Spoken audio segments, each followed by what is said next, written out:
मुर्दाबाद मुर्दाबाद मुर्दाबाद। भाई लक्ष्मण मत घबराना, बहन ऋतु मत घबराना, क्या दोस्त था लक्ष्मण यादव का, क्या दोस्त था ऋतु सिंह का? यही ना कि वह सच बात बोलती है। आरएसएस तो गैर मानववादी है, आतंकवादी संघ। अगर आतंकवादी संस्था नहीं होता तो लाठी डंडा तलवार क्यों बांटता हो? देश के लिए आरएसएस नहीं काम कर रहा है। आरएसएस सिर्फ 10% आरजों के लिए काम कर रहा है। जो आरएसएस के शाखा में जाकर फ्लैग मार्च करते हैं, मतलब उसकी गुलामी करते हैं, वैसे लोगों को VC बनाता है, वैसे लोगों को प्रिंसिपल बनाया जाता है। जिस यूनिवर्सिटी में लक्ष्मण यादव थे, वहाँ का सब आरएसएस से जुड़ा हुआ लोग है। आरएसएस की स्थापना ही चित्पावन ब्राह्मणों के द्वारा हुई, जो यहाँ इजरायली नस्ल के हैं, और वो लोग चाहते हैं जितना पावरफुल पोस्ट है भारत में, उस सारे जगहों पर उनका वर्चस्व हो।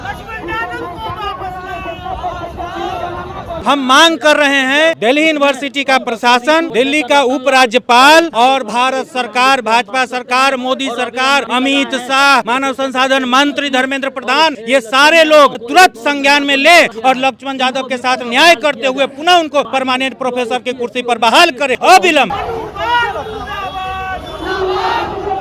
ढोल गमार शूद्र पशु नारी सकल तारना की अधिकारी। तारना का मतलब शिक्षा होता। तारना का मतलब शिक्षा होता तो क्या पशु पढ़ने जाएगा? उसमें ढोल गमार शूद्र पशु नारी, तो गमार ठीक है पढ़ लेगा, शूद्र भी पढ़ लेगा, लेकिन पशु पढ़ेगा, ढोलक पढ़ेगा। तारना का मतलब है कि इसका पीटा जाए। तारना का मतलब ये नहीं होता है शिक्षा देने का। अगर शिक्षा देने का होता तो क्या पशु जाएगा किसी विद्यालय में पढ़ने? गाय भैंसी बैल जाएगा पढ़ने? ढोलक को पीटने के लिए कह रहा है, वो कहता है कि नहीं शिक्षा देने का, तो क्या ढोलक को भी शिक्षा देना है? मनुवादी होश में आओ, आरएसएस मुर्दाबाद मुर्दाबाद मुर्दाबाद। भारत का संविधान जिंदाबाद जिंदाबाद जिंदाबाद। बाबा साहब अम्बेडकर जो अमर रहे। नमस्कार, मैं हूं जयप्रकाश और आप देख रहे हैं समता भारत टीवी। इस वक्त बिहार के हाजीपुर में मौजूद है और आज 15 दिसंबर 2023 को बहुजन चिंतक डॉक्टर लक्ष्मण यादव के समर्थन में जन आक्रोश मार्च निकाला गया है। बीते दिनों डॉक्टर लक्ष्मण यादव को दिल्ली यूनिवर्सिटी के जाकिर हुसैन कॉलेज से असिस्टेंट प्रोफेसर के पद से बिना कारण बताए हटा दिया गया। इसी को लेकर बहुजन समाज के लोग डीएम कार्यालय के पास विरोध प्रदर्शन कर रहे हैं। आइए इन लोगों से बातचीत करते हैं। क्या नाम है? तुम्हारे साथ में। मेरा नाम मीरा यादव है।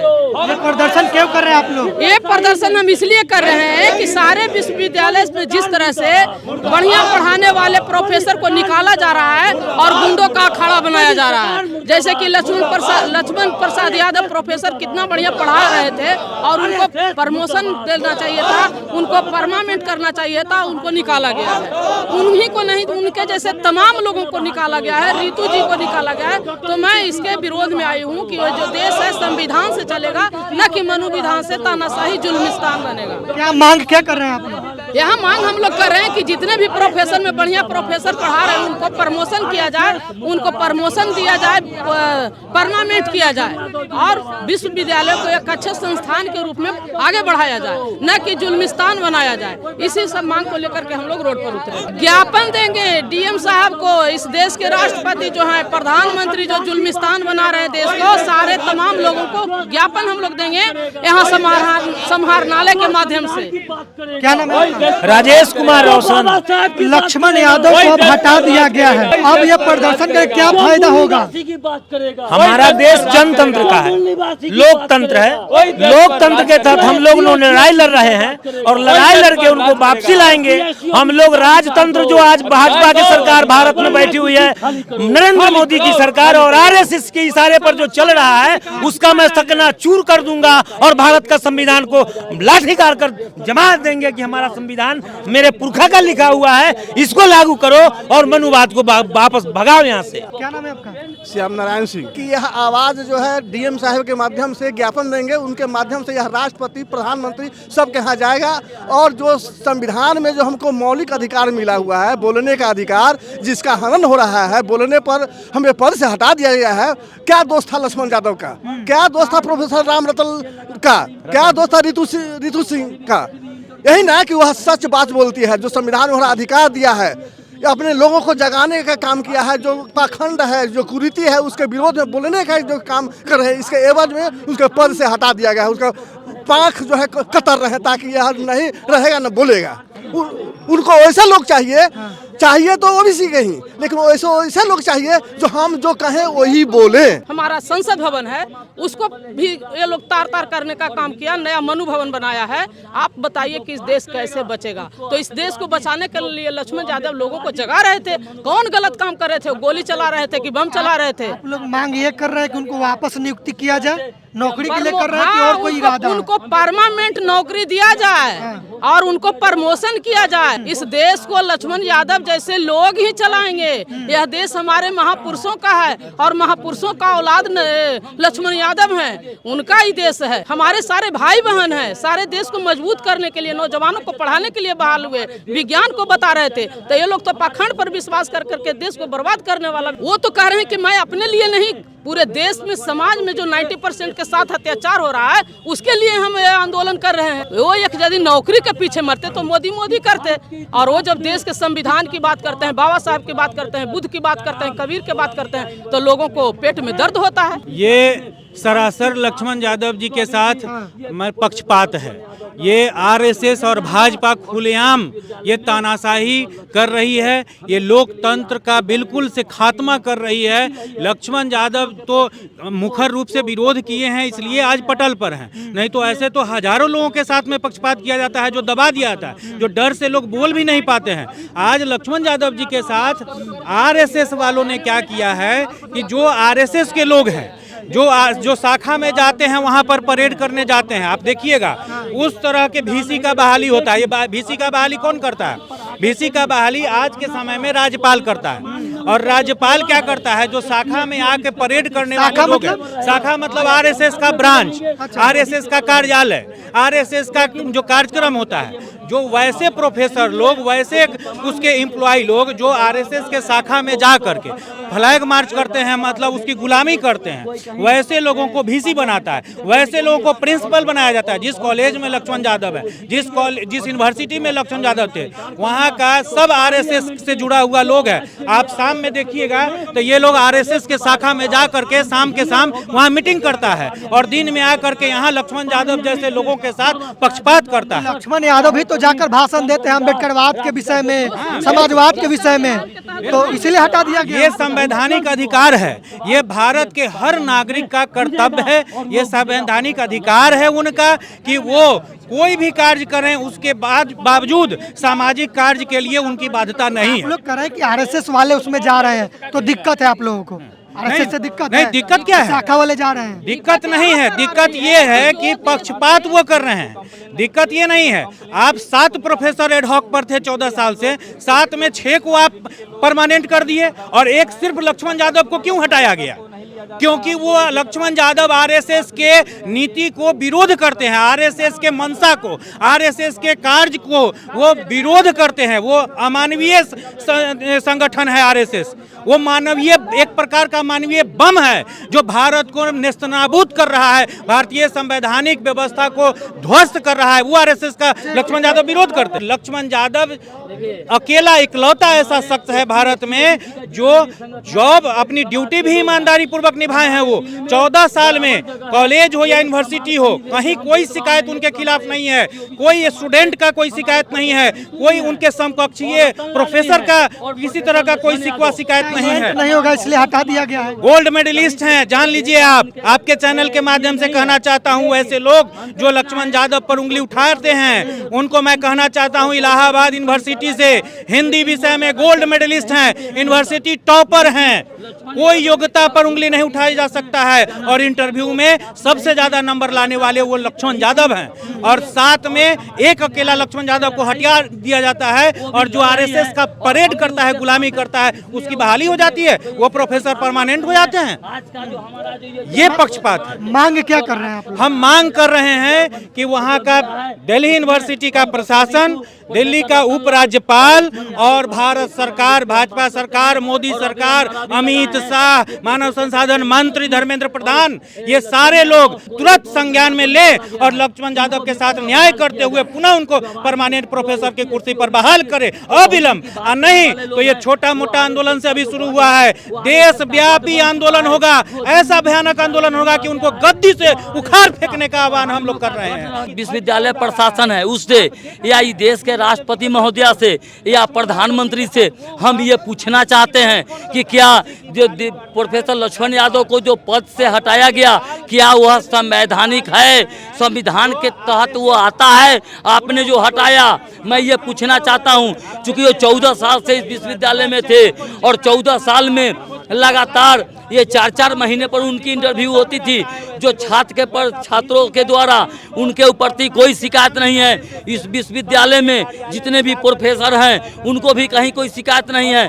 बड़ी दुख की बात तब है कि पहली बार आपको मालूम होगा इस भारत देश में प्रोफेसर लक्ष्मण यादव को निकाले जाने के बाद कल का जो एक टीम का जो सिलेक्शन टीम था, जिस टीम में इंटरव्यू लिया गया, उस टीम में जो एक व्यक्ति है उन्होंने सार्वजनिक रूप से फेसबुक पर आकर के और इस देश की जनता से और SC ST OBC के लोगों से माफी मांगा है कल कि मुझसे गलती हुई और माफ करना। उन्होंने कहा है कि माफ करना, मैं उस सिलेक्शन कमेटी में था और कहीं से भी आपकी कोई गलती नहीं है और इस देश के जो शासक वर्ग है आपके साथ अन्याय किया है। जिस हाथों में शक्ति है राज तिलक लगाने की, उस हाथों में शक्ति है सर कलम कर देने की। अगर आप जिंदा हैं तो जिंदा होने का प्रमाण देना होगा। आज दलित पिछड़े OBC का बेटा लक्ष्मण यादव पर जो आज जो गाज गिरा है, उनको बेमनस्ता के खिलाफ, बेमनस्ता से उनको जो हटाया गया है, 14 साल के प्रोफेसरी में आज तक कोई उन पर आरोप नहीं लगा और उनको जबरदस्ती उनको हटाया गया है। यह नाइंसाफी है, यह पिछड़ों के साथ धोखा है, दलितों के साथ धोखा है। जो बाबा साहेब अम्बेडकर का संविधान मानता है उनके साथ धोखा है। उस धोखा को खत्म करना होगा और जो खत्म करने वाले लोग हैं, जो मनुवादी विचारधारा के लोग हैं, उनको बैकफुट पर जाना पड़ेगा और लक्ष्मण यादव जी को पुनः ससम्मान नौकरी में वापस लाना होगा। RSS वाले लोग हैं उसमें, तो RSS वाले तो तुलसीदास और रामचरितमानस को आदर्श मानते हैं। अगर आप उस पर सवाल उठाएंगे तो यही हश्र होगा ना। तो सवाल क्या उठा रहे हैं? पोल खोल रहे हैं। क्या पोल खोल रहे हैं? पोल खोल रहे हैं कि उसमें बताया गया है कि ढोल गमार शूद्र पशु नारी सकल तारना की अधिकारी, इसका उन्होंने पोल खोल दिया। पोल खोल दिया तो RSS वालों को बुरा लगा। तारना का मतलब शिक्षा होता है। तारना के मतलब कहाँ लिखा हुआ है शिक्षा? शिक्षा के मतलब, अगर तारना का मतलब शिक्षा होता तो क्या पशु पढ़ने जाएगा? उसमें ढोल गमार शूद्र पशु नारी, तो गमार ठीक है पढ़ लेगा, शूद्र भी पढ़ लेगा, लेकिन पशु पढ़ेगा, ढोलक पढ़ेगा? ये बेवकूफ़ बनाने का चाल चला जा रहा है पूरे देश में। क्या मतलब है तारना का? तारना का मतलब है कि इसका पीटा जाए, प्रताड़ित करो इसको। जितना प्रताड़ित करेगा, जितना पीटेगा, उतना ठीक रहेगा। तारना का मतलब ये होता है। तारना का मतलब ये नहीं होता है शिक्षा देने का। अगर शिक्षा देने का होता तो क्या पशु जाएगा किसी विद्यालय में पढ़ने? गाय भैंसी बैल जाएगा पढ़ने? तो अगर शिक्षा शब्द जहाँ जुड़ गया तो शिक्षा सबको मिलना चाहिए ना। तो क्या पशु जाएगा? ढोलक को पीटने के लिए कह रहा है, वो कहता है कि नहीं शिक्षा देने का, तो क्या ढोलक को भी शिक्षा देना है? जो कोड ऑफ कंडक्ट का रूल होता है वो केवल भारत सरकार के या स्टेट गवर्नमेंट के जो कर्मचारी हैं उनके लिए है। और उससे ये बात बहुत कम लोगों को जानकारी है कि जितने सेंट्रल यूनिवर्सिटीज़ हैं वो सारे ऑटोनोमस बॉडी है। अच्छा। उसमें हर इंटेलेक्चुअल को अधिकार है कि उनको अब बाकी के समय में क्लास में उनको कुछ नहीं करना है, लेकिन बाकी के समय में जिस समाज से आए हैं उस समाज को शिक्षित और प्रशिक्षित करने का उनका सामाजिक उत्तरदायित्व है। ये बात आपको एक और विशेष बताता हूँ कि बाबा साहेब ने जब छुट्टी का प्रावधान किया था संवैधानिक, तो उसमें ये रिटर्न नहीं है, लेकिन समाज को बताया था कि जो छुट्टी तुमको 7 दिन में 1 दिन हम दिलवा रहे हैं, उस छुट्टी का प्रयोग तुम केवल समाज के जन जागरण के लिए ही करना प्रयोग। उसमें अगर दिलीप ये प्रोफेसर लक्ष्मण यादव कर रहे हैं तो कोई गलत नहीं करें। दूसरी बात, सबसे दुखद बात है कि जितने अच्छे ओरेटर और प्रोफेसर RSS से जुड़े हुए हैं किसी भी सेंट्रल यूनिवर्सिटी में, नाम गिराऊंगा तो बहुत सारे सैकड़ों में चले जाएंगे। वो डेली भाषण देते हैं, टीवी में और रेडियो में, पेपर में लिखते हैं आर्टिकल, जितना वो सारे के सारे वो प्रोफेसर लोग हैं। लेकिन उनका जब वो लिखता है तो वो दोषी नहीं है, और इनका जब हमारे पिछड़े समाज का जब लिखने जाता है तो दोषी घोषित कर दिया जाता है। आपने इनसे एक प्रश्न किया था कि रामायण पर अगर उन्होंने किया, तो ये दुखद बात है। हम कहते हैं कि मैं चैलेंज के साथ कहता हूं कि हम पिछड़ों के समाज में आज से 81 बरस आगे एक भी कोई मैट्रिकुलेट का सर्टिफिकेट दिखाएगा, मैं चैलेंज करता हूं, एक भी, तो मैं उसको 10,000 रुपया दूंगा। चूँकि हमारे समाज में शिक्षा का प्रबंध था ही नहीं, शिक्षा दिया ही नहीं जाता लोगों को। ये बात कुछ और है कि संविधान के लागू होने के बाद हम लोग शिक्षित होना शुरू हुए, तो जाने अब पढ़े अब तो जानेंगे कब। और एक बात और भी विशेष बात है, जो ये बहुत अहम बात है कि आप लोगों का उम्र इतना नहीं है कि समझिएगा मेरी इस बात को, लेकिन पुराना कोई बुजुर्ग होगा तो पहले रामायण गीता पढ़ने का भी अधिकार नहीं था भाई, नहीं था। ये अधिकार 1950 के बाद हुआ, और हुआ नहीं, इट वॉज ए कंस्पिरेसी कि लोगों को अभी तक हम अशिक्षित करने के लिए जो दिया। हमारे समाज के कम पढ़े लिखे लोग जो रामायण पढ़े तो गीत गा के पढ़े और उस बात को सब सच के लिए उनको उसमें जूता मारने का बात कहा है, उसको भी स्वीकार किया। मैं स्वयं इस बात को 1962 में जाना, जब मैं रामायण पढ़ता था तो उसको पूरा ध्यान से पढ़ा और उसमें देखा कि जे वर्णाधम तेली कुमार तो लिखा हुआ, ये तो बात हमको दुख नहीं लगा। जे वर्णाधम तेली कुमारा सुपच कोल कलवारा, ये जो पंक्ति है इससे हमको कोई दुख नहीं लगा, क्योंकि मैं यादव हूँ। लेकिन दुख तो मुझे तब लगा रामायण में लिखा था कि अभीर जीवन के रात कल अघर रूप जे। अभीर शब्द का मतलब होता है अहिर, अहिर का मतलब ग्वाला यादव। ये जो है अधम है। पढ़े तो हम बोलना शुरू किए, हम करीब 40 वर्षों से ही बोल रहे हैं, ऐसा काम कर भी रहे हैं, लेकिन हम लोगों के बोलने से उतना असर नहीं होता था जितना प्रोफेसर लक्ष्मण यादव वगैरह जैसे लर्नेड लोग जब व्याख्या करते हैं। और तारण का जो बात है ना, वो एक चालाकी है कि अभी तक जब तक भाजपा अपने पूरे इसमें पावर में नहीं आई थी RSS, तब तक तारण का अर्थ होता प्रताड़ित। अब जब अर्थ लगा दिया गया तारण में तारने का मतलब जो कोई डूब रहा है उसको तार दो, उड़ा दो, यही उसका अर्थ लगा। हमारे समाज के लोग इतने नालायक हैं कि जब मार खाने के बाद तो खा लिए, अब अगर समय आया है जगने का तो कहते नहीं वो तारने का लिखा था, तो अब राम नाम बोलो और तरो। अब ये भूल जाते हैं कि वही भगवान राम जो वाल्मीकि रामायण में वर्णन है वो हमारे शूद्र समाज के शंभुक ऋषि का इसलिए वध कर दिया था कि वो अपने समाज में जागृति का काम करते थे, पढ़ने और पढ़ाने का काम करते थे। तो ये बात तो जाने अब लक्ष्मण यादव, तो उनका बोलना वाजिब था। मैं तो समझता हूँ कि समाज के जो उत्तरदायी थे उनका समाज उसको निर्वहन कर रहे हैं। लक्ष्मण यादव भी आरोप लगा रहे हैं और आप लोग भी कह रहे हैं कि जिस कॉलेज से उन्हें हटाया गया है उसमें RSS के शाखा में जो लोग जाते हैं उनको नियुक्त किया जा रहा है, तो RSS से सर दिक्कत क्या है? दिक्कत ये है कि जो RSS की स्थापना किस लिए हुई, इस बात को जो जान गए उसको तो दिक्कत नहीं है। RSS की स्थापना ही इसी बात के लिए हुई थी। मैं ये मानता हूँ कि ये चित्त पावन ब्राह्मणों के द्वारा हुई, जो यहाँ इजरायली नस्ल के हैं, इनको स्थापित करने वाले। और वो लोग चाहते हैं जितना पावरफुल पोस्ट है भारत में उस सारे जगहों पर उनका वर्चस्व हो। आपको ये यूनिवर्सिटी का तो बात छोड़ दीजिए, IB जो होता है इंटेलिजेंस ब्यूरो, जो सबसे शक्तिशाली ब्यूरो है, IB में पूरा का पूरा जितना बड़ा जो की पोस्ट होता है वो सारे के सारे की पोस्ट RSS के विचारधारा के मानने वाले लोगों का स्थापित कर दिया गया है। RSS का फुल फॉर्म है राष्ट्रीय स्वयं सेवक संघ, तो पूरे राष्ट्र का सेवा कर रहे हैं वो। नहीं, असल उसका ये बात जो है वो लोग हमारे सुनाने के लिए कहते हैं, वो है racial supremacy system. Racial supremacy system वाले कि हम लोग रेस से बाई कास्ट हम लोग बड़े हैं, क्योंकि उन लोगों का मानना है लोगों का संगठन आर्यों का, जो प्योर आर्य जो नस्ल के होते हैं, जैसे हिटलर था अपना आर्य नस्ल, प्योर आर्यन था। आर्यन ने तो वो कहता था कि हम सबसे मतलब ज़्यादा सुप्रीम मतलब नस्ल है हमारा, और ये नस्ल ही सारे देश पर सारी दुनिया पर राज करेगा, ऐसा उनकी मानना था। RSS तो गैर मानववादी है, आतंकवादी संस्था है। मैं खोल के कहता हूँ, अगर आतंकवादी संस्था नहीं होता तो लाठी डंडा तलवार क्यों बांटता वो? सुरक्षा के लिए। क्या सुरक्षा? उसको क्या यहाँ विदेश में से उसको हमला हो रहा है? जब चाइना हमला करता है तो पते नहीं चलता है, कहता हमारा कोई जमीन कब्जा नहीं किया। देश के हिंदुओं के लिए काम कर रहे हैं। क्या देश के लिए काम? हिंदुओं के लिए, देश के लिए RSS नहीं काम कर रहा है। RSS सिर्फ 10% आर्यों के लिए काम कर रहा है। अच्छा। भारतीय आर्य। और जो हम 90% जो भारतीय मूल निवासी संस्था है, ST ST OBC माइनॉरिटी, उसके विरुद्ध कर रहा है, उसको गुलाम बनाने की कोशिश कर रहा है। और उसका सर्वे सर्वा जो था लोकमान्य तिलक, वो भी लिखा है, अपने किताब में लिखा है कि तेलिको मोलिया ग्वार जाके वहाँ पार्लियामेंट में हल चलाएगा। अच्छा। उसको अधिकार नहीं मिलना चाहिए, देश का सिटीजनशिप नहीं मिलना चाहिए। आरएसएस के लोग तो यही कहते हैं।